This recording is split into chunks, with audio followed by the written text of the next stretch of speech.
Good morning, কেমন আছেন? আশা করছি ভালো আছেন। আপনাদের ভালোবাসায় ঠাকুরের কৃপায় আমিও ভালো আছি। আর বড়দের প্রণাম, ছোটদের বুক ভরা ভালোবাসা নিয়ে ভিডিওটা আরম্ভ করলাম। বরমশাই শোল মাছ নিয়ে এসছে। শোল মাছ তো আমি কাটতে পারি না, বরমশাইকে বলেছি কেটে দিন, কেটে দাও, আমি পারবো না, এত লাফাচ্ছে বাবা। ওরা আবার পারে জ্যান্ত মাছ কাটতে। আমি এই দেখুন কীরকম স্লিপ কাটছে আর জ্যান্ত আছে, আমার ভয়ই লাগছে। এই দেখুন শোল মাছটাই যে কেটে দেবে, তারপরে রান্না করব। তারপর ভেজ ডাল করব। মুগ ডালটা ভেজে সিদ্ধ করে নিয়েছি, মটরশুঁটি, ফুলকপি আর গাজর দিয়ে কেটে সিদ্ধ করে নিয়েছি। এটা লবণ দিয়ে সিদ্ধ করে নিয়ে কড়াইতে তেল দেবো, গোটা জিরা ফোড়ন দেবো, আদা বাটা, আর ওইগুলো দিয়ে ডালটা ফোড়ন দিয়ে দেবো। তারপরে মিষ্টি দেবো একটু, আর একটুখানি লবণ দিয়ে টেস্ট করে ঘি গরম মশলা দিয়ে নামিয়ে নেবো। এই যে হয়ে গেছে, এবার ঘি গরম মশলা দিয়ে নামিয়ে নেবো। এই সারাদিনের কাজ। সকালবেলা উঠে রান্না করেছিলাম পরোটা আর আলুর তরকারি, মেয়েকে টিফিন দিয়েছি, আর সিদ্ধ ভাত করে দিয়েছিলাম। সিদ্ধ ভাত খেয়ে ও চলে গেছে। তারপরে আমি রান্নাঘরে এসছি। তারপরে তো আজকে বৃহস্পতিবার, মাথায় রয়েছে চাপ। এদিকে কড়াইতে তেল দিলাম, ফুলকপির রসা করব। ফুলকপির আলুটা ভেজে নেব, ফুলকপিটাও ভেজে নেব, না হলেও খেতে ভালো লাগবে না। রসা করব ভাবছি। একবার ভয়েস দিলাম, দেখুন ভয়েসটা কেটে গেল, আবার আমার ভয়েস দিতে হচ্ছে। এই হয়, তাড়াহুড়োর কাজ দেখবেন কোনো দিনই ভালো হয় না। এই যে সুন্দর করে আলুটা ভেজে নামিয়ে নেব, একটু হলুদ দেবো, নাহলে কালার আসবে না। রসা করব কালকে। আর তার মধ্যে ভাবছি একটু চিপস করব। চিপসটা মেশিন দিয়ে বরমশাইকে বললাম ঘষে দাও, ঘষে ভালো করে ওই কালো কষটা ধুয়ে উঠিয়ে দিতে হবে, উঠিয়ে ভালো জলে ভিজিয়ে রাখতে হবে। এই যে আলুটা ভেজে নামিয়ে নেব, এদিকে আমি করব, ওই ফুলকপিটাও ভেজে নেব। তারপরে ওর মধ্যে ধনে জিরার গুঁড়ো দিয়ে রান্না করব, রসা করব এটা। কালকে অনেক দেরি করে রান্না বসিয়েছি। ফুলকপিটা ভেজে নিচ্ছি। এই ভয়েস দুবার দিতে হলে না প্রচণ্ড অসুবিধা হয়, কাজেরও ডিস্টার্ব হয়, আর সময় মতন ওর জন্যই আমি দিতে পারলাম না। আজকে দুবার ভয়েস দিতে হচ্ছে। যে ফুলকপিটা ভেজে নিচ্ছি, একবারে যদি হয়ে যায় তাহলে আর আমার এরকম ঝামেলা হয় না। ফুলকপিটাও ভেজে নিচ্ছি। এক এক দিন যে কী হয়, ফুলকপিটা ওরকমভাবে আমি ভাজি না, তাহলে টেস্ট পাওয়া যায় না ভালো। আমি এরকম হালকা ভাজা দিই, নাহলে রসকস পাওয়া যায় না। রসকস না হলে কোনো কিছুই, মানুষেরও রসকস না থাকলে দেখবেন ভালো লাগে না। আর সবজি ওরম রসকস ছাড়ে ভেজে করলে অত ভালো লাগে না। রসকস একটু সব কিছুতেই থাকতে হয়। এই সবজি ওরম ন্যাতা মার্কা ভেজে নিলে ওতে টেস্ট আসে না ভালো। এরকম একটা হালকা ভাজা দিতে হয়। আমি হালকা ভাজা দিলাম, দিয়ে তারপরে যে কড়াইতে তেল দেবো, তেজপাতা, গোটা জিরা দিয়ে, ধনে জিরা, শুকনো লঙ্কার গুঁড়ো, আদা বাটা দিয়ে এই রসাটা করব। যত ভালো কষাবেন মশলাটা, দেখবেন খেতেও ভালো হবে। এই যে একটু গোটা জিরা ফোড়ন দিলাম। এই ভিডিও আপলোডে দিয়ে তারপরে আমার আবার অনেক কাজ রয়েছে। মেয়েটা করবে শিবরাত্রি, ওইদিকে ঘর দুয়ার পরিষ্কার করব ভাবছি। আজকে একটু রান্নাটা কম আছে, আমি যে আজকে করতেই হবে। ওইদিকে আমার বরমশাইয়ের শরীরটা খুব একটা ভালো না, ওই জন্য ও আজকে কিছুই করতে পারবে না, আমারই সব করতে হবে আজকে একা একা। দেখি আমি আস্তে সুস্তে করবো। এই যে ফুলকপিটা ভালো করে কষিয়ে নিলাম, জল দিয়ে দেবো। ওখানে চিপসটা ভাজছি, কড়াইতে তেল দেবো, এখানে তেল দিয়ে দুই পাশে বসিয়ে তাড়াহুড়ো করে রান্না করব। আর আজকে বেশি কিছু রান্না করব না, বরমশাইয়ের পেটটা ভালো না, ওই জন্যে হালকা পাতলা রান্না করব আজকে।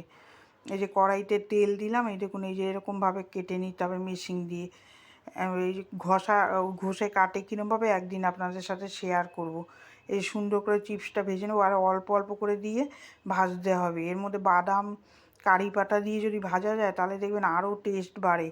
এদিকে তো আমার মাথায় ঘুরছে, আজকে বৃহস্পতিবার, এই বৃহস্পতিবারে ঘট পাঠাতে হবে। এই যে ভাজতে বসিয়ে রেখেছি, এটা একটু বাদামি বাদামি কালার করে নামাতে হবে, অল্প অল্প করে ভাজতে হবে। আর থালায় একটা কাগজ পেতে নেব, নাহলে তেলটা শোক করবে না, ওরমভাবে নামালে অনেক তেল হয়ে যাবে।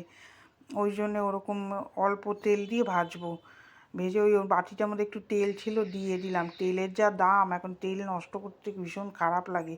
সোনার মতন হয়ে গেছে, সোনা গয়নায়ও তো হাত দেওয়া যাচ্ছে না, প্রচণ্ড দাম বেড়েছে। আমাদের মতন মানুষরা সোনা গয়না পরার স্বপ্নই থেকে যাবে, আর স্বপ্নই আর বানিয়ে পড়ার উপায় হবে না। এই টাকা দিয়ে একটা সোনার জিনিস বানানো, যেরম রূপার দাম বেড়েছে সেরম সোনার দাম বেড়েছে, দুটোই বেড়েছে, তেলের দামও বেড়েছে। 1 কেজি ইয়েতে এখন 800 তেল থাকে, একই হয়ে গেছে সোনার তেল। এখন তেল একটু ফেলা যাবে না, তেল একদম হিসাব করে রান্না করতে হবে, নষ্ট করা যাবে না তেল।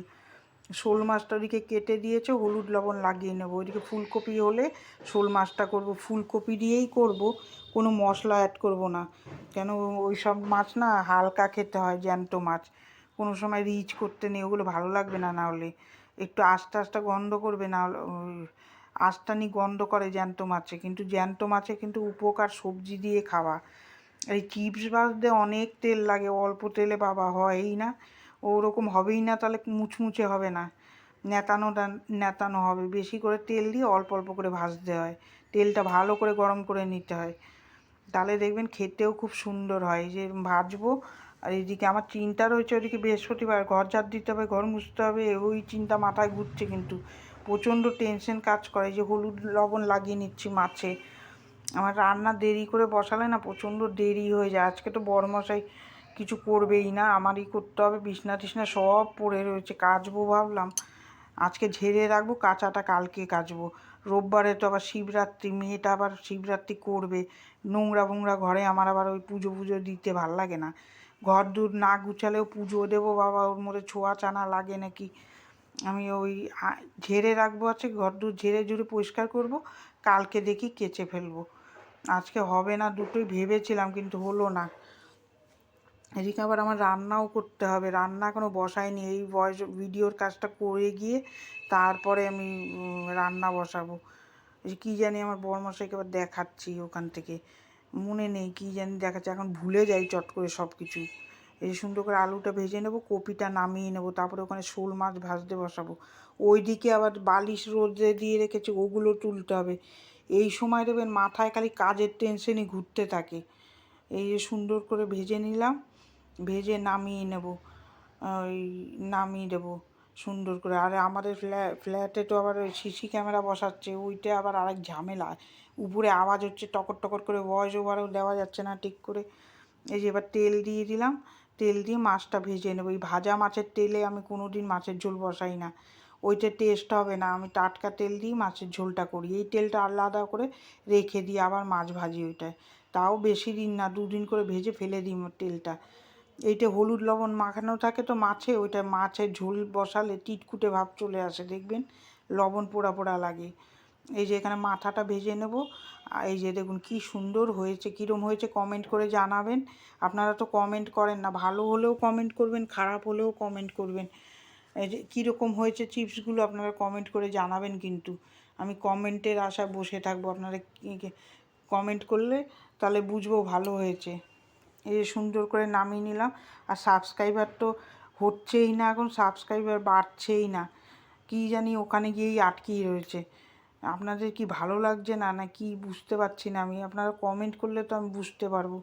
এই যে মাছের তেলটা নামিয়ে রাখলাম, নামিয়ে তারপরে ইয়ে করব। ইউটিউবে কি আমি জায়গা কোনো দিন করতে পারবো না কি বুঝতে পারছি না। এই কপির তরকারিটা না হালকা তেল দিয়ে করবো, দেখুন বেশি তেল দিয়ে দিলাম, আবার উঠিয়ে রাখবো হাতায় করে, অত তেল দেবো না। পাতলা মাছের ঝোলে সবসময় অল্প তেল দিতে হয়, নাহলে আর উপকার হয় না। এই তেলটা নামিয়ে রাখছি, নামিয়ে রেখে তারপরে এখানে জিরা ফোড়ন দিয়ে আলুটা ভেজে নেব।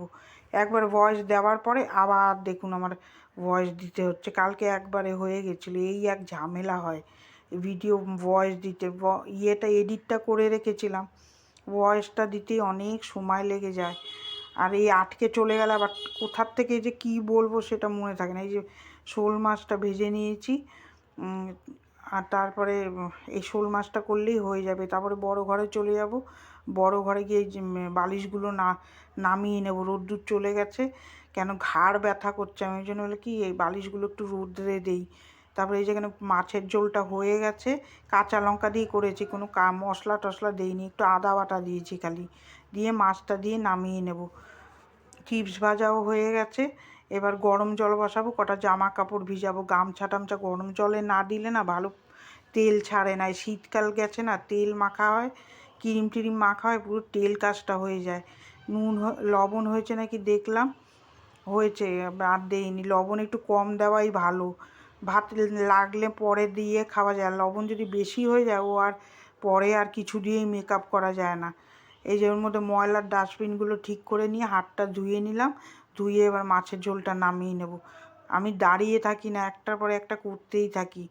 তাহলে এই যে মাছের ঝোলের লুক কীরকম হয়েছে কমেন্ট করে জানাবেন। এবার এই বন্ধ করে দিয়েছিলাম গ্যাসটা ভুল করে, এই যে জলটা বসিয়ে নিলাম। এবার এখানে গরম জল দিয়ে কাপড় জামাগুলো ভিজিয়ে নেব। আগে এই গরমের মধ্যে গামছাগুলো ফেলবো, গামছাগুলো ফেলে তারপরে বরমশাই ধুতি পরে ওগুলো দেবো, সাদা জিনিস তো ভালো পরিষ্কার হবে।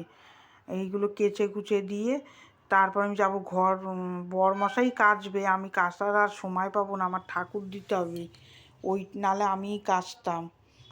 তাই কালকে খেতে খেতে 2:45 বেজে গেছে। এই শরীর অবেলায় খেলে না বিকালে পেট পুরো দাম হয়ে থাকে।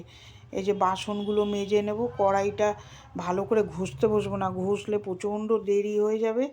আর আমি কড়াই ভালো ঘষতে পারি না বাবা, বরমশাই ঘষে দেয়, যেটা সত্যি সেটাই আমি বলবো। মিথ্যা কথা বলে একজন করছে আর আমার নাম ভাঙাবো বসে যে আমি করি না, ওইগুলো বলবো না, যেটা করি সেটাই বলি আমি। ওর মিথ্যা কথা বলে আমার লাভও নেই আর দরকারও নেই। সত্যি পথে থাকা ভালো, মিথ্যা সাহায্য নেওয়া খারাপ। আমি যেটা করি না সেটা আমি কেন বলবো, আমার বরমশাই করে।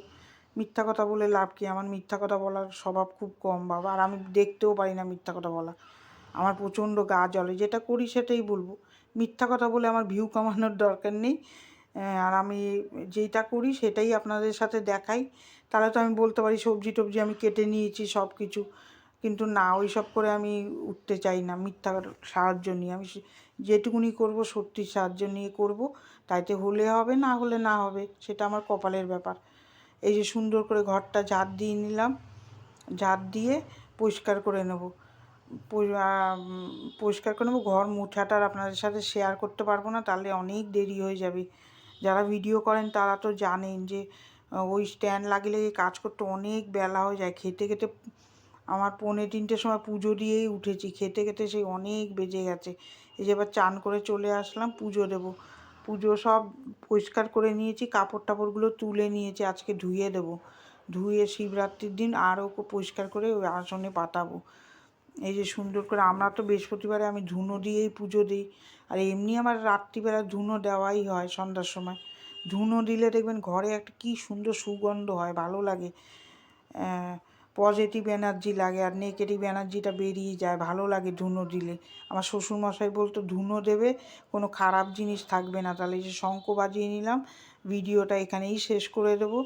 এই যে নমস্কার করে নিলাম, এবার এইটা নিয়ে সারা ঘর ঘুরিয়ে দেবো এই ধুনোটা। বৃহস্পতিবারে সকালে দিই আর বিকালেও, প্রত্যেক দিন বিকালে দিই ধুনোটা। ধুনো দিয়ে পুজো দেওয়া দেখবেন একটা আলাদাই লাগে। ঠাকুরের আসনটা যা সুন্দর লাগছে, একদম ঝা চকচক করে পরিষ্কার করেছে দেখুন। আর কত ফুল দিয়েছে, এক একদিন কত ফুল দেয়, এক একদিন ফুলই দেয় না। এই দেখুন জামা কাপড় টাপড় গামছা টামছা সব কেচে মেলে দিয়েছি। এই যে 3টে বাজে 10 মিনিট বাকি, ভিডিওটা এখানেই শেষ করলাম।